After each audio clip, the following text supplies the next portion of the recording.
Hello students, मी Prathamesh sir. आपण आहात व्हीजीटी original या चॅनलवर.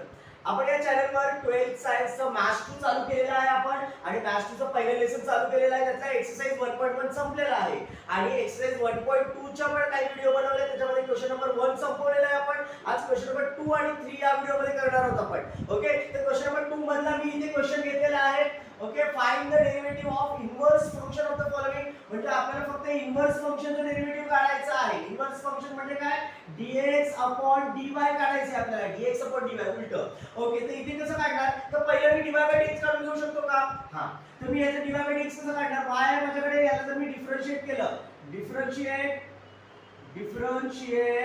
y with respect to x, differentiate y with respect to x, काय होणार? y चं डेरिव्हेटिव्ह काय येईल? dy upon dx. पुढे इथे काय येणार? x cos x. इथे u into v चा रूल येईल का? Derivative of u into v कसं होणार ते?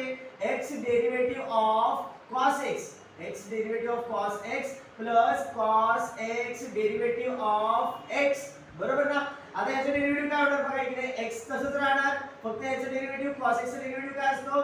Minus sin x. हा मायनस चिन्ह मी इथे घेतो, मायनस sin x आणि प्लस इथे मला सगळं cos x तसंच राहणार आणि x चं डेरिव्हेटिव्ह काय येणार? cos x तसंच राहिले, x चं डेरिव्हेटिव्ह 1, बरोबर आहे. आता मी ह्याला लिहिताना असं लिहितो, पहिलं वाला हे प्लस वाला आहे, मायनस वाला आहे ना, प्लस वाला मी आधी लिहितो म्हणजे cos x आधी येणार आणि मायनस x sin x नंतर लिहितो, मायनस x sin x. ही कसली व्हॅल्यू आली माझ्याकडे? dy upon dx ची किंमत आली का? हां, dy upon dx ची किंमत आली. पण आपल्याला काढायचं काय? Derivative of inverse function. Therefore derivative काढायचे आपल्याला. कोणाचं derivative? Of inverse function, derivative of inverse function. Okay, inverse फंक्शनचं डेरिव्हेटिव्ह कसं येणार इकडे बघा. इकडे देअरफॉर dy upon dx चा सॉरी इनव्हर्स फंक्शनचं डेरिव्हेटिव्ह म्हणजे dx upon dy. काय फॉर्म्युला आहे dx upon dy चा?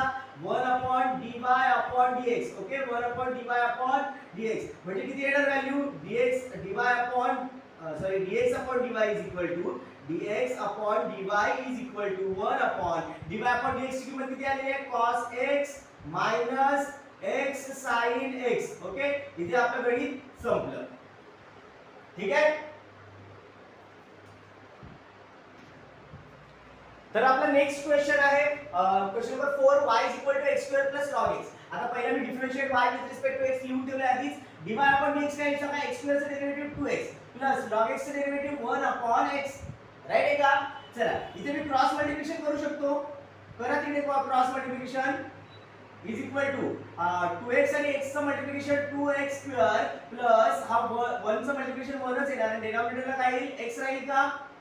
ओके, ठीक आहे. आता माझ्याकडे इथे बघा डेरिव्हेटिव्ह ऑफ इनव्हर्स फंक्शन काढायचं. डेरिव्हेटिव्ह ऑफ इनव्हर्स फंक्शन काय? 1 upon dy upon dx म्हणजे काय करणार आपण? 1 upon dy upon dx ची किंमत किती आहे? 2x स्क्वेअर प्लस 1 आणि डिनॉमिनेटरला किती आहे माझ्याकडे? x.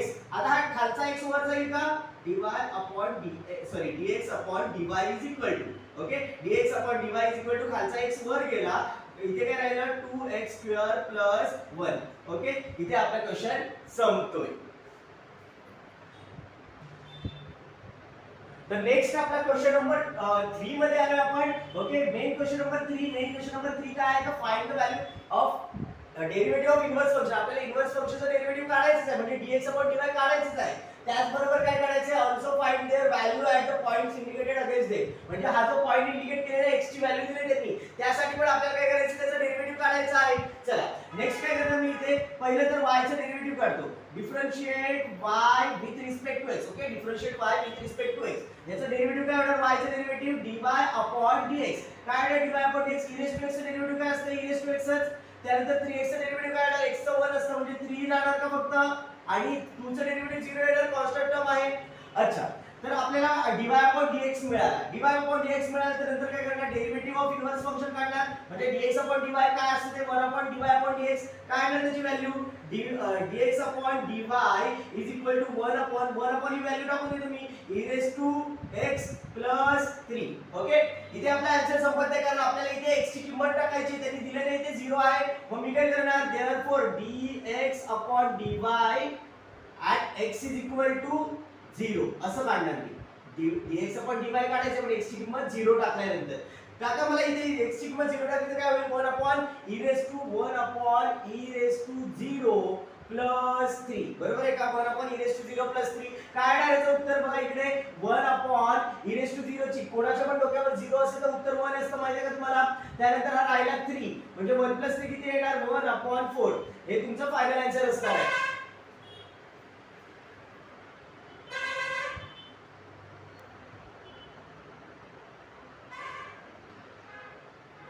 अच्छा तर आपला नेक्स्ट क्वेश्चन आहे फोर्थ वाला y sin x 2 x2 आपल्याकडे x ची किंमत 2 दिलेली आहे इकडे ओके मी इथे x च्या जागी इथे x ची किंमत 2 टाकतो चला इथे मग काय होणार माझ्याकडे जर डेरिव्हेटिव्ह काढलं dy/dx काय येणार dy/dx sin चा डेरिव्हेटिव्ह cos असतो का x 2 तसंच राहणार आता x 2 चं परत डेरिव्हेटिव्ह काढलं तरी चालेल पण x चं डेरिव्हेटिव्ह 1 y 2 चं 0 येणार आहे म्हणजे 1 ने मल्टिप्लाय केलं तरी काही फरक पडणार नाही म्हणून मी नाही काढत इथे चालेल आपल्याला प्लस x2 चं डेरिव्हेटिव्ह काय आहे 2x राइट आहे का चला आता मी डायरेक्टली इथे येतो डेरिव्हेटिव्ह ऑफ इनव्हर्स फंक्शन काय येणार 1 अपॉन घेतो का आपण म्हणजे 1 अपॉन काय येणार याची व्हॅल्यू 1 अपॉन हा वाला व्हॅल्यू येईल का cos x 2 आणि प्लस 2x आलं cos x 2 आणि प्लस 2x आलं आता मला x ची व्हॅल्यू काय टाकायची 2 व्हॅल्यू टाकायची आहे तर इकडे मी टाकतो x ची व्हॅल्यू 2 टाकतो इथे 1 अपॉन काय येणार माझ्याकडे cos 2 2 येईल का असं होईल का cos 2 2 आणि प्लस 2x ची व्हॅल्यू काय होणार 2 into 2 होणार ना मल्टिप्लाय 2 into 2 होणार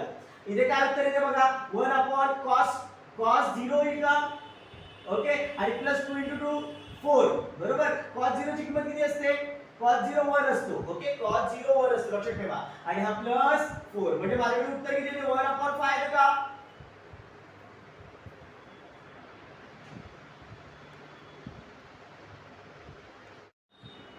अच्छा तर आपण नेक्स्ट क्वेश्चन काय करतोय क्वेश्चन नंबर 5 करतोय क्वेश्चन नंबर 5 मधला पहिला घेतलाय मी इथे ओके पहिले तर मला काय करायचं हे जे फंक्शन आहे माझ्याकडे म्हणजेच याला मी f(x) मानतो f(x) हा जो काय आहे माझ्याकडे tan inverse x cot inverse x okay याचं जर मी डेरिव्हेटिव्ह काढलं तर काय होईल डिफरन्शिएट केलं मी डिफरन्शिएट f(x) ला डिफरन्शिएट करणार differentiate f of x with respect to x okay f of x ला with respect to x derivative काढतो f of x चा डेरिव्हेटिव्ह काय होईल f dash of x okay f dash of x मग याचा derivative काय सांगा मला tan इनव्हर्स x चा डेरिव्हेटिव्ह काय असतो 1 upon 1 plus x square बरोबर आहे का आणि प्लस cot इनव्हर्स चा डेरिव्हेटिव्ह काय असतो -1 upon 1 plus x square right आहे का मग मला सांगा ही वाली इथे पण स्क्वेअर आहे ही वाली वाली टर्म सेम आहे आणि मध्ये जर मायनस असेल तर ते कट होणार ना मग याचं उत्तर काय येणार 0 f dash of x ची किंमत काय येणार 0 ओके मग त्याच्यानंतर काय करायचं नेक्स्ट स्टेपला आपल्याला ही जी 0 किंमत आहे ती परत त्या f of x मध्ये टाकायची आहे काय करणार आपण f of 0 काढणार ओके f of 0 काढणार म्हणजे हा जो f of x आहे त्याच्यामध्ये 0 टाकतो मी व्हॅल्यू काय होतं बघा 0 व्हॅल्यू टाकल्यानंतर tan इनव्हर्स 0 काय होणार tan इनव्हर्स 0 आणि दुसरं plus cot inverse 0 cot inverse 0 okay tan inverse 0 किती असतो 0 आणि cot इनव्हर्स 0 किती असतो π/2 ओके म्हणजे f of 0 ची किंमत किती आली माझ्याकडे π/2 बरोबर आता माझ्याकडे बघा हे दोन फंक्शन हा